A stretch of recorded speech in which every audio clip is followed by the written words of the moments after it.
اعوذ باللہ من الشیطان الرجیم بسم اللہ الرحمن الرحیم ام حسبتم ان تدخلوا الجنة ولما يعلم الله الذين جاهدوا منكم ويعلم الصابرين۔ سورہ آل عمران آیت نمبر 142۔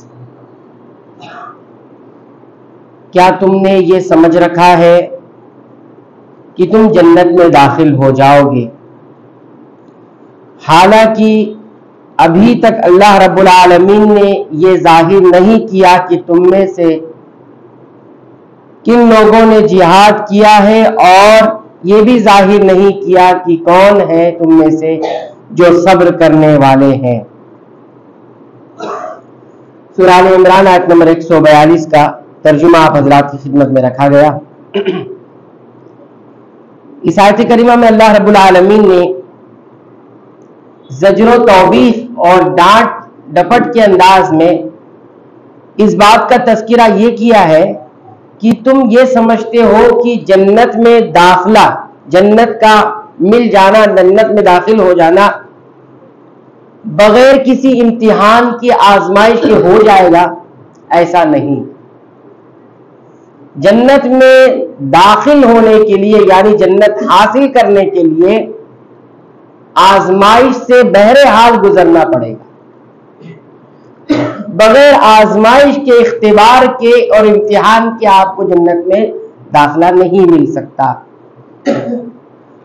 اور دوسری بات جو سنت سے ثابت ہوتی ہے وہ یہ ثابت ہوتی ہے کہ نبی کریم صلی اللہ علیہ وسلم اس بات کو ارشاد فرماتے ہیں کہ جنت لذتوں سے اور شہوات سے گھیر دی گئی، جہنم لذتوں سے اور شہوات سے گھیر دی گئی جہنم، اور جنت کیا ہے؟ یہ مکارہ یعنی ناپسندیدہ چیزوں سے گھیر دی گئی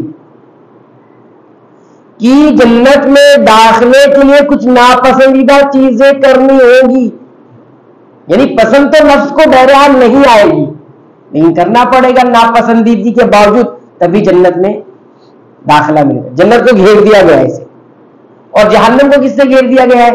جہنم کے ارد گرد شہوات اور لذات ہیں، ایسی چیزیں جس میں لطف ملتا ہے، لذت ملتی ہے، شہوت لالچ آتی ہے، ایسی چیزوں سے جہنم کو گھیر دیا گیا ہے۔ جہنم میں جانے کا راستہ لذتوں کو لے لیا جائے، شہوات کو لے لیا جائے، لالچ و طمع پیدا کر لی جائے تو جہنم میں انسان آسانی سے چلا جائے گا۔ تو بہرحال مقصود آیت کریمہ کا یہ حصہ یہ ہے کہ جنت میں داخلے کے لیے بغیر امتحان سے آدمی گزر کر جائے نہیں ہے۔ اس آیت کریمہ کے اس ٹکڑے سے ان تمام لوگوں کا رد ہو گیا، ان تمام نظریات کا رد ہو گیا، باطل قرار دے دیے گئے وہ تمام نظریات جو یہ کہتے ہیں کہ جنت میں تو ہم یوں ہی چلے جائیں گے۔ کیا یوں ہی چلے جائیں گے؟ کسی کو یہ شیطان نے پٹی پڑھا دی ہے کسی سے محبت کا اظہار کرو جنت مل جائے گی، کسی کو کچھ، کسی سے یہ کہہ دیا گیا کہ نسبت جوڑ میں جنت میں چلے جاؤ گے، اور بہت سارے اس کے پیچھے باتیں ہیں جو یہاں نہیں کہی جا رہی۔ اللہ رب العالمین کیا کہہ رہے ہیں وہ سنیے، ان تدخلوا الجنة، تم جنت میں داخل ہو جاؤ گے، ولما يعلم الله الذين جاهدوا منكم، ابھی تک اللہ نے ظاہر نہیں کیا تم نے جہاد کس نے کیا ہے، ويعلم الصابرين، اور یہ بھی ظاہر نہیں کیا کہ صبر کس نے کیا۔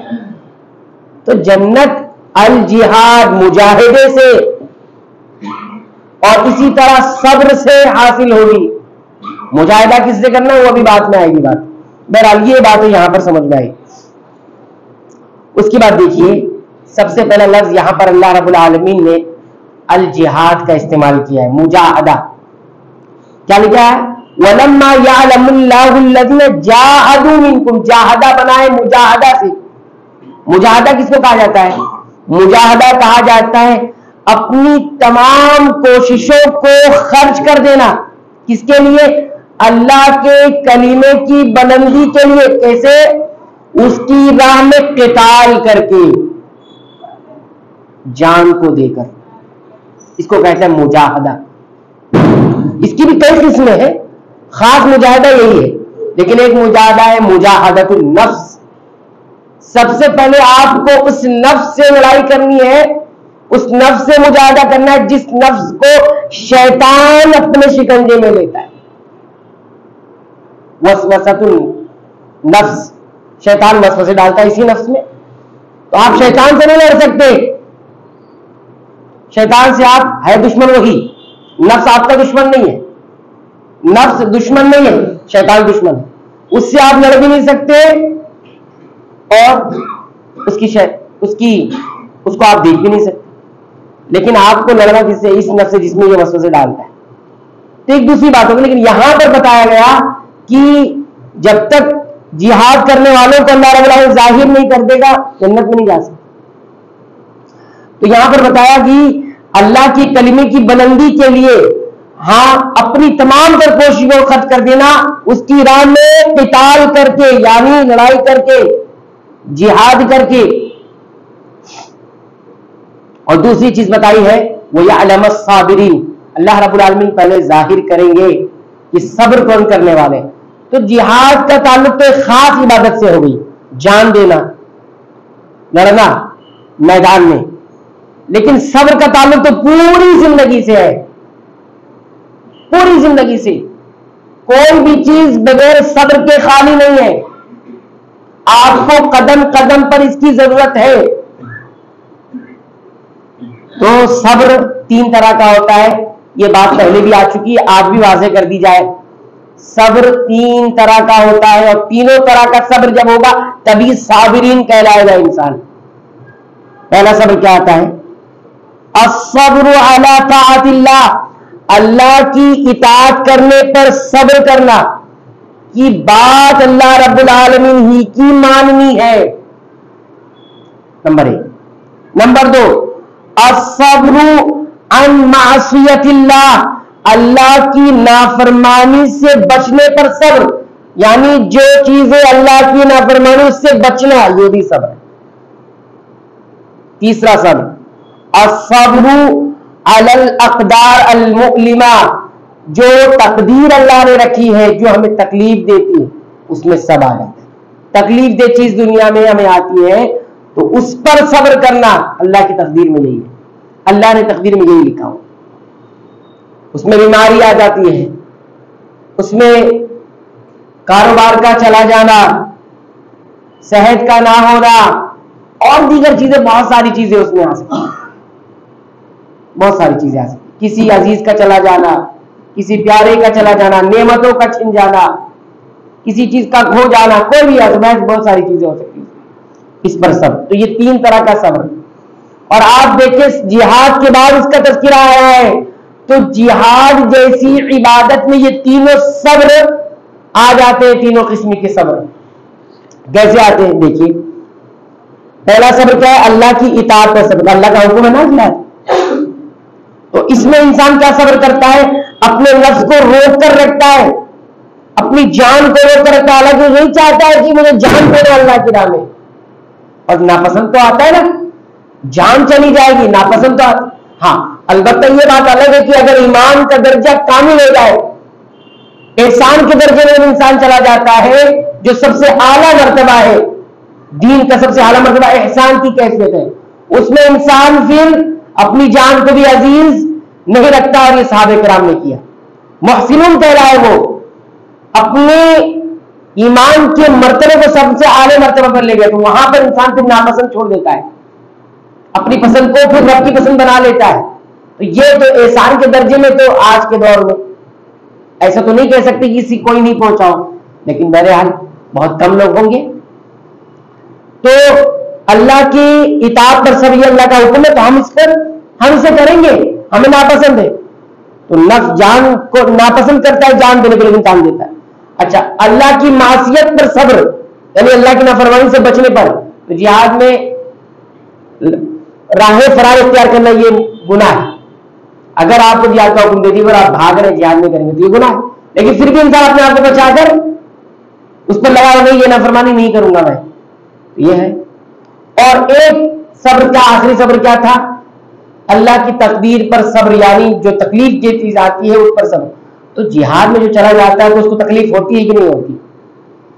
ظاہر سی بات ہے جہاد میں جائے گا تو زخم ملیں گے، تیر آ کر لگیں گے، ہتھیار آ کر لگیں گے. جس طرح کا بھی جہاد ہوگا اس دور میں تو خیر بہرحال تیر تلواروں سے ہوتا تھا اور دیگر انداز میں ہوتا تھا، تو اس پر تکلیف آتی، زخم لگتے، اس پر صبر.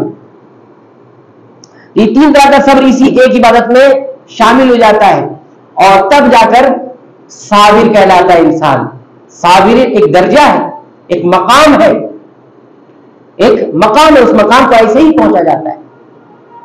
اسی طرح ابھی اللہ تعالی ہم سب کو پہنچائے، اس وہ قیمتی گھڑیاں ہمیں عطا کرے. رمضان مبارک کا مہینہ ابھی جلدی آنے والا ہے، اس میں ایک بہت اہم عبادت جو اصل عبادت ہے اس کی روزہ ہے، صوم ہے.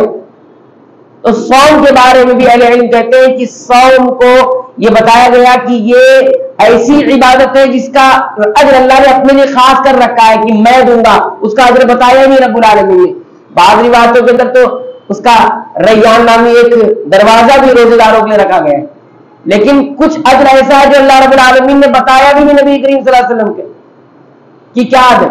الصوم لی وانا اجزی بھی، صوم میرے لیے ہوتا ہے روزہ اور اس کا اجر میں دوں گا. تو کہتے ہیں اس صوم کے اندر بھی یہ تینوں صبر جمع ہو جاتے ہیں، ہے کہ نہیں؟ کھانے کا حکم دیا، رک جانا، رک جاتے ہیں. کھانا تھا نا یہ گناہ، لیکن رک گیا تو صبر علی المعصیہ ہوا کہ نہیں ہوا؟ حکم روزہ رکھو تو صبر علی طاعت اللہ ہوا کہ نہیں ہوا؟ اور یہ دونوں کرنے کے بعد اب دن بھر بھوکا ہے، تکلیف محسوس ہوتی کہ نہیں ہوتی؟ دن بھر پیاسا ہے، تکلیف محسوس ہوتی کہ نہیں ہوتی ہے؟ اور بہت ساری طلب لگی ہوئی ہے، یہ بھی کرنا تھا، یہ بھی کرنا تھا، نہیں کرتا ہے. نگاہوں کی حفاظت، کانوں کی حفاظت، زبان کی حفاظت، یہ سب کچھ طلب پیدا کر رہی ہے، انسان کو تکلیف دے رہی ہے. صبر کرنا ہے کہ نہیں کرنا ہے؟ یہ تین طرح کا صبر اس صوم میں داخل ہو جاتا ہے. اس لیے صوم کے بارے میں رب نے کیا فرمایا؟ الصوم لی وانا اجزی بھی. تو بہرحال یہاں ایک ضمنی طور پر یہ بات کہہ دی گئی. بہرحال پوری آیت کا مقصود یہ ہے کہ جنت میں داخلے کے لیے آپ ادھر ادھر کے بہانے اور یہ باطل افکار و نظریات کو دور بنائیں. رب کا قرآن کیا کہتا ہے؟ ان تدخلوا الجنۃ ولما يعلم الله الذين جاهدوا منكم ويعلم الصابرين. ابھی اللہ رب العالمین ظاہر کرے گا حقیقی معنی میں کس نے اللہ کی راہ میں جہاد کیا ہے اور کون اللہ کی راہ میں صبر کرنے والے. یہ دونوں کے بغیر جنت میں داخلہ ممکن نہیں ہے. اللہ تعالیٰ سے دعا ہے کہ رب العالمین تو ہمیں آیت کریمہ کے مطابق اپنے ایمان، عقیدے، اعمال کی اصلاح کی توفیق عنایت فرمائے. آمین.